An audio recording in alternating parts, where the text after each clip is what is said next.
बाबा बर्फानी की यात्रा में कई तरह की कंपनी अपनी जिम्मेदारी निभाती है, लेकिन अहम रोल सीआरपीएफ भी निभाती है। कुछ सवालों के जवाब जानेंगे। सीआरपीएफ के डीआईजी सुधीर कुमार हमारे साथ मौजूद है। सर, अमरनाथ यात्रा हो तो सीआरपीएफ के कंधों पर अलग ही रोल हमने देखा है, अलग रोल निभाती हैं। भगवती नगर बेस कैंप से लेकर पहलगाम नूनवन कैंप, दोमेल और फिर भवन, वहाँ तक सीआरपीएफ जगह जगह हमने देखी है। कितनी पहले तैयारियां हो जाती है, किस तरह की जिम्मेदारियां निभाती है? देखिए, जब अमरनाथ का डेट अनाउंस होता है यात्रा शुरू होने का, उसी समय से सीआरपीएफ की तैयारियां शुरू हो जाती हैं। और जैसे आपको मालूम है कि सीआरपीएफ अमरनाथ यात्रा में जेएनके पुलिस के साथ लग के उनके साथ कोऑर्डिनेशन के साथ एक महत्वपूर्ण भूमिका निभाती है।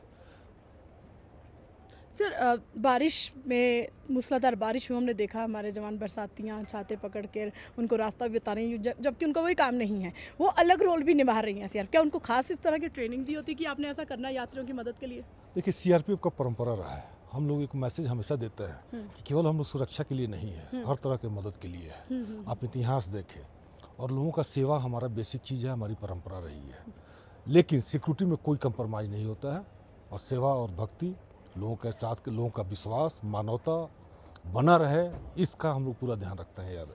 हज़ारों की संख्या में सर भगवती नगर से हम देखा है, पहलगाम नूनवन कैंप हो या यहाँ का दोमेल हो, हज़ारों की संख्या में जब जत्था यहाँ पहुँचता है, बाल्टल और पहलगाम, सीआरपीएफ जत्थे के बीच में भी रहती है। तो क्या कुछ बताना आसान होगा, कितनी गाड़ियाँ, कितनी संख्या में जवान उनके बीच में रहते हैं, जो कि पूरी रिस्पॉन्सिबिलिटी जत्थे की निभाते हैं? देखिए, जो जत्था में जो सिक्योरिटी का सवाल है, वो यात्रियों की संख्या पे निर्भर करती है जी। जितना संख्या होता है उसी हिसाब से हम लोग स्ट्रांग सिक्योरिटी देते हैं और उनको प्रोटेक्ट करके भगवती नगर से लाते हैं।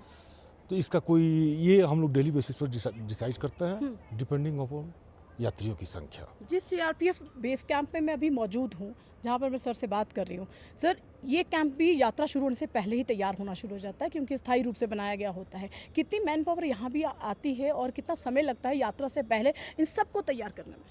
देखिए, हम लोग का हर एक ड्रिल है, एक सेट है, सिक्योरिटी को ध्यान में रखते हुए आदमियों की संख्या, जितने हमारे मैन पावर लगते हैं, वो एक निर्धारित नहीं होता है। कितना समय लगता है सर ये कैंप को बनाने में कम से कम लगभग एक महीना लगता है। 1 महीना लगता है, और जब यात्रा खत्म होती है उसके बाद भी ये सारा करने में भी समय लगता है? बिल्कुल नेचुरल, जब एक बार बन गया तो उसको हटाना है ही, तो उसमें भी टाइम लगता है। सर, हमने देखा यहाँ बालटाल में टेंट के आसपास डॉग स्क्वाड की आपकी टीम थी, आपकी सारी टीमें जो थी वो यहाँ पर मौजूद थी।